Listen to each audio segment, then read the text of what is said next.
The sun had barely risen when the cold, metallic clang of the executioner's axe echoed through the Tower of London. It was the morning of July 28, 1540, and the blade had just ended the life of Thomas Cromwell, one of the most powerful men in England. Just a few years earlier, Cromwell had been the king's right-hand man, the architect of the English Reformation, and the mastermind behind the fall of the monasteries. His rise to power was meteoric, and his fall was just as swift and brutal. But the story of Thomas Cromwell is not just a tale of a man's rise and fall. It is a story of how one individual reshaped the very fabric of Tudor government. In the early 1530s, England was a kingdom in turmoil.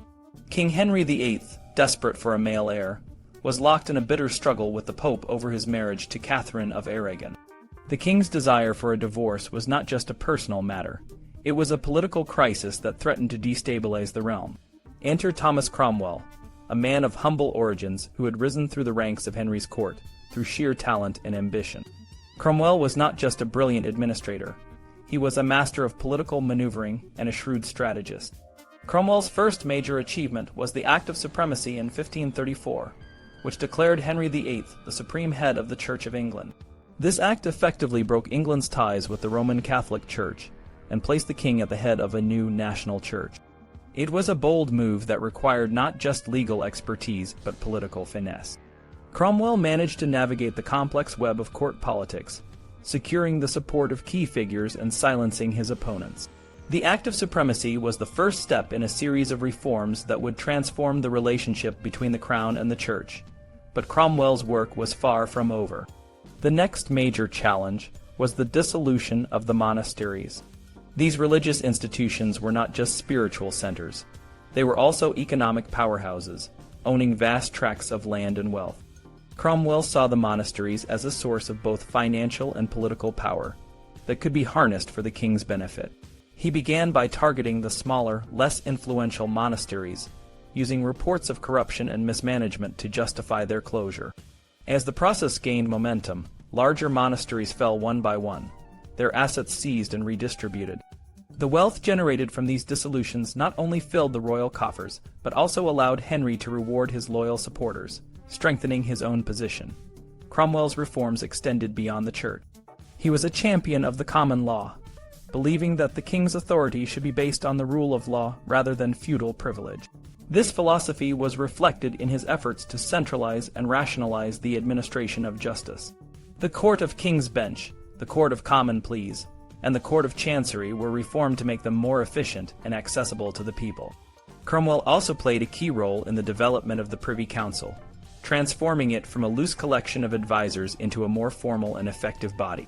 The Privy Council became the king's primary instrument of government, with Cromwell at its heart. But Cromwell's greatest achievement was perhaps his ability to balance the competing interests of the court and the council. He was a master of mediation, able to navigate the complex dynamics of court politics and ensure that the king's will was carried out. His relationship with Henry VIII was built on a foundation of mutual trust and respect. Henry valued Cromwell's loyalty and intelligence, and Cromwell was unwavering in his dedication to the king's goals. This partnership was crucial in the implementation of the Reformation and the consolidation of royal power. However, Cromwell's position was not without its challenges. He had many enemies at court, including powerful figures like Thomas Howard, the Duke of Norfolk, and Anne Boleyn's family. These enemies saw Cromwell as a threat to their own power and influence. As the king's favor waned, Cromwell's enemies seized the opportunity to bring him down. The final straw was his role in arranging Henry's disastrous marriage to Anne of Cleves.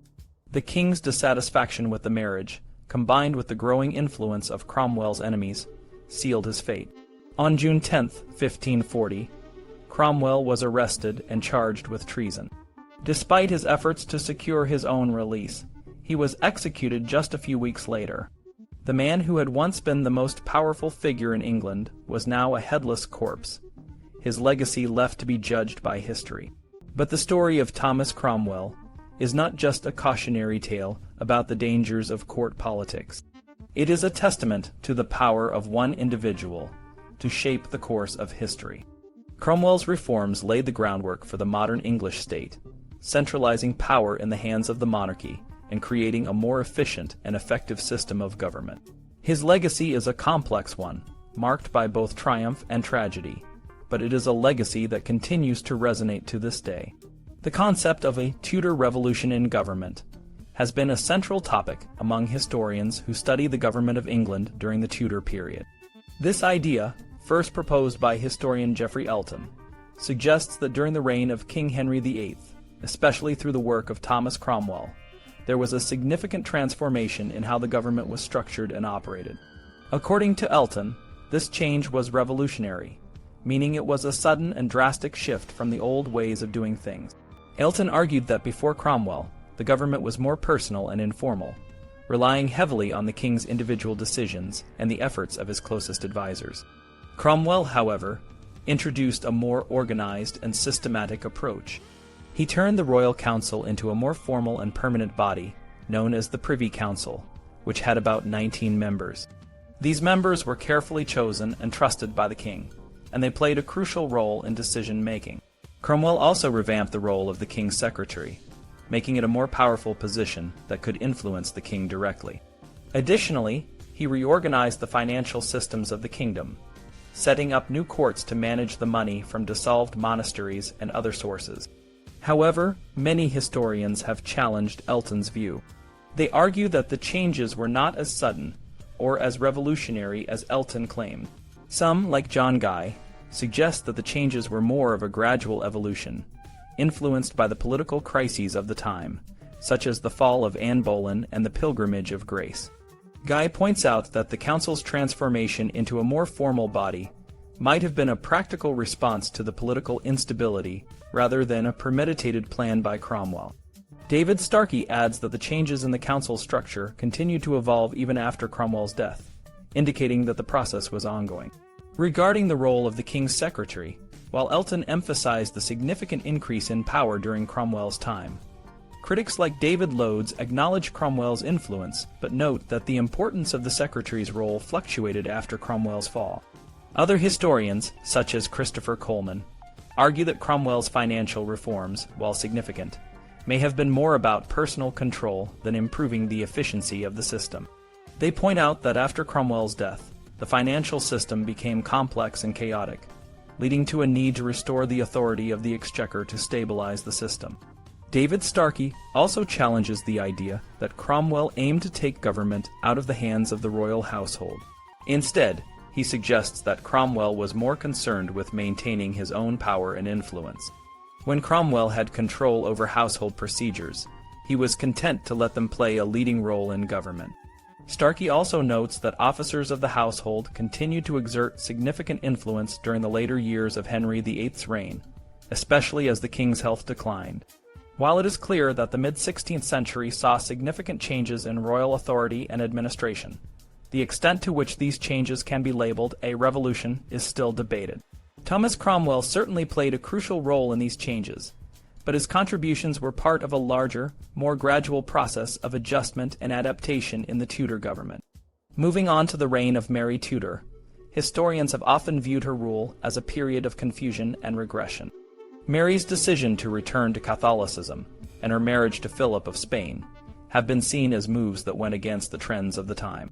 A.F. Pollard, a historian from the early 20th century, argued that Mary's council was too large, divided by factions, and lacked the talent needed to guide the country effectively.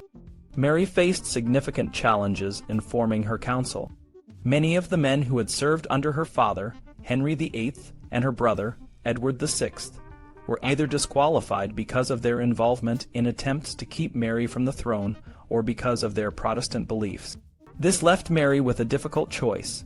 She had to rely on experienced but potentially untrustworthy advisors, or on loyal but inexperienced ones.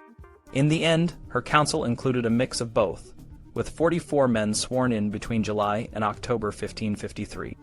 Dale Hoke, a historian, has provided a more nuanced view. He suggests that Mary's council was actually two councils that merged into one. Initially, Mary relied on a smaller group of loyal Catholic supporters who helped her during her struggle for the throne. Later, as more experienced administrators joined her, the council became more professional and efficient, similar to those of her father and brother. King Philip's preference for a smaller, more select council also influenced this development. The idea of a divided council has been influenced by the reports of Simon Renard, the Spanish ambassador. Renard often criticized the council and suggested that Mary was poorly advised. Historians like Anne Weichel have questioned Renard's reliability, suggesting that his reports were biased and often inaccurate. Renard had his own agenda, wanting to portray the council as ineffective to make his own advice seem more valuable. David Loades has also explored the issue from the perspective of the time. He notes that Mary's counselors, as the first to work with a female monarch, may have underestimated her resolve. Mary, in turn, was often obstinate on matters of conscience, which surprised her counselors.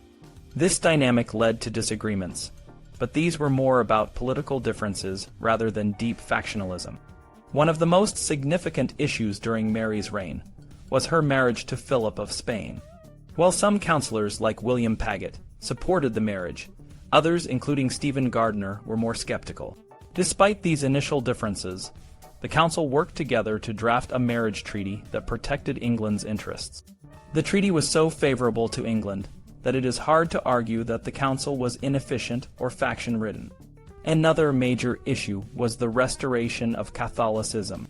While there were certainly debates and disagreements, the council ultimately worked to implement Mary's religious policies.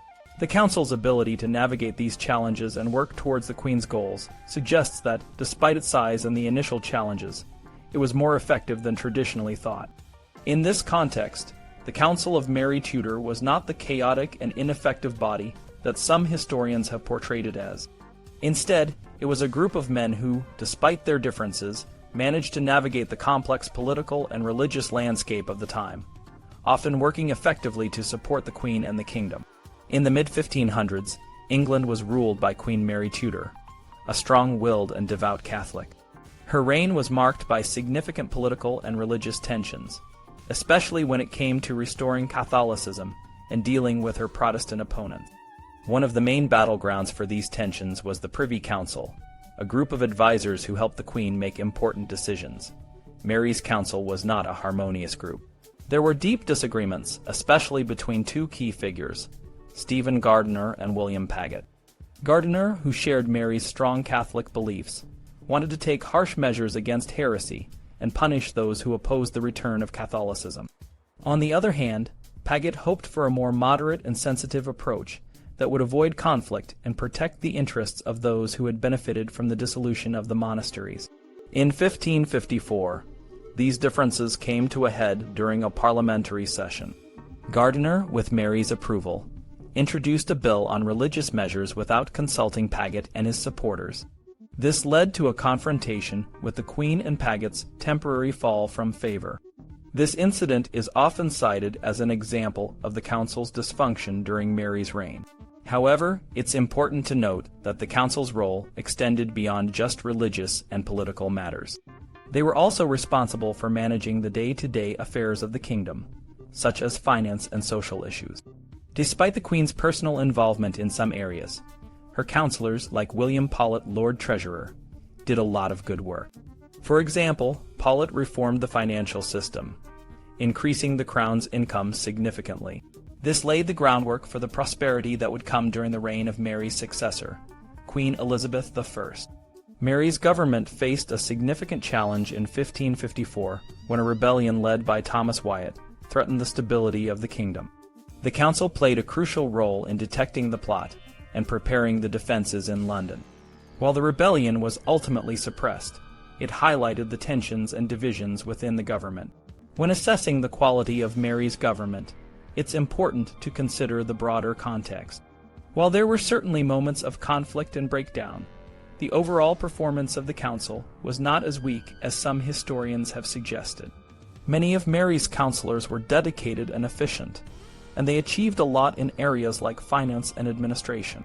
The real issue was Mary's reluctance to seek advice from her council, preferring to rely on personal favorites like Renard and Pole. This made her reign somewhat unusual in the context of Tudor government, but it doesn't mean that the council was ineffective. One of the key figures in Mary's government was Cardinal Reginald Pole, who was trusted by the Queen and played a significant role in religious matters. The council was also divided over issues like who should receive pensions and how to manage the number of councillors. Simon Renard, the imperial ambassador, often commented on these divisions, suggesting that the Queen should limit the council's membership to experienced and trusted statesmen. In 1554, the council set up committees to manage various aspects of government, such as financial matters and the defense of the realm. This showed that the council was still capable of organizing and executing important tasks, even in the face of internal disagreements. Overall, the reign of Mary Tudor was not a period of weak government. While there were challenges and conflicts, the council, especially its professional administrators, performed well and made significant contributions to the stability and prosperity of the kingdom. The real issue was Mary's personal style of leadership, which sometimes bypassed the council, leading to a unique but not necessarily ineffective form of governance. Thomas Wolsey, the powerful Cardinal and Lord Chancellor of England, had a major role in shaping the legal landscape of Henry VIII's early reign. When he became Chancellor in December 1515, Wolsey took on the important task of enforcing and administering the laws of the land. He was known for his hard work and dedication, spending several days each week during legal terms hearing cases in Chancery or in the Court of Star Chamber. Over his 14 years in office, he heard more than 9,000 cases, with 7,526 in Chancery and 1,685 in Star Chamber. This was a huge increase from the time of Henry VII, showing how Wolsey made Star Chamber a powerful tool for the crown. However, not everyone was happy with Wolsey's methods. Some people, like the poet John Skelton and the historian Polydore Virgil, said that Wolsey used his position to settle personal scores and to strengthen his own power. They also accused him of slowing down the development of common law by using old, outdated methods. Historian Geoffrey Elton even called Wolsey a superb amateur in government, suggesting that he was energetic but lacked the systematic approach needed for real change. But recent historians like John Guy and Peter Gwynne have offered different views. They argue that Wolsey didn't take the chancellor role just to gain power. Instead, he was given the job because King Henry VIII trusted him and wanted him to handle important tasks. Wolsey was focused on maintaining order and applying the laws fairly. He didn't just go after people he didn't like. He genuinely tried to improve the legal system. Wolsey was particularly tough on local powerful families who were breaking the law. He made sure that even the most influential people were held accountable. For example, he brought cases against the Earl of Northumberland, Lord Burgivany, and other high-ranking nobles. He also put pressure on local officials to follow the king's commands and resist the influence of powerful local magnates. Justices of the peace and sheriffs were even called to London to renew their oaths of loyalty. Wolsey's work wasn't just about punishing the rich and powerful. He also provided quick and fair justice for the poor, who were often the victims of local corruption. He set up the Court of Poor Man's Requests in 1519, which helped the less fortunate get legal help. He also took action against the problem of enclosures, where wealthy landowners were taking over common land, which hurt the poor. Wolsey's efforts led to 264 prosecutions in Chancery, targeting many of the most powerful landowners in the Midlands. Despite his hard work, some historians argue that Wolsey's efforts were not entirely successful in the long run. John Guy points out that Wolsey often left things half-finished and didn't fully solve the major problems he tackled. The balance of power in the counties remained with local landowners, and Wolsey's priorities often shifted when the king's needs changed, such as during diplomatic crises or Henry's marital issues. On the other hand, Peter Gwynne suggests that Wolsey's approach was necessary given the political realities of the time. He argues that while Wolsey's prosecutions rarely led to severe punishments, they sent a strong message that no one was above the law. Gwynne sees Wolsey's work as part of a broader shift towards a more normal and less harsh approach to law and order, especially compared to the harsh methods used by Henry VII's officials, Impson and Dudley. When we look at Wolsey's work, it's important to consider the context. Compared to later Tudor governments, which were more stable and centralized, Wolsey might seem less effective. But compared to the problems left by Henry VII, Wolsey was a highly energetic and successful operator of the legal system.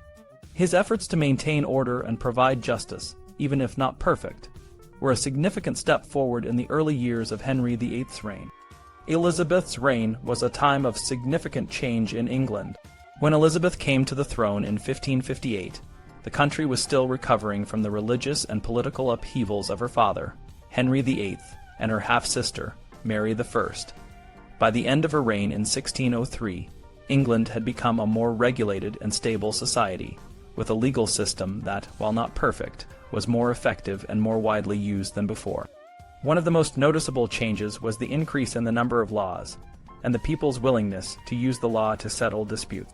William Lambarde, a justice of the peace, published a handbook in the 1580s listing 309 statutes that JP had to enforce, with over a third of these laws having been passed since 1547. This shows how the government was trying to address the social and economic challenges of the time through legislation. The upper classes, particularly the gentry, began to rely more on the law courts to resolve their disputes. The number of cases heard in the courts of King's Bench and Common Pleas grew from around 2,600 a year in the 1560s to 22,000 by the end of the century. This trend suggests that people were increasingly seeing the law as a fair and effective way to settle their differences, rather than resorting to violence or private feuds. Another important change was the decline in large-scale rebellions. Between 1536 and 1554, England had seen several major uprisings, but only 2 significant rebellions occurred during Elizabeth's reign.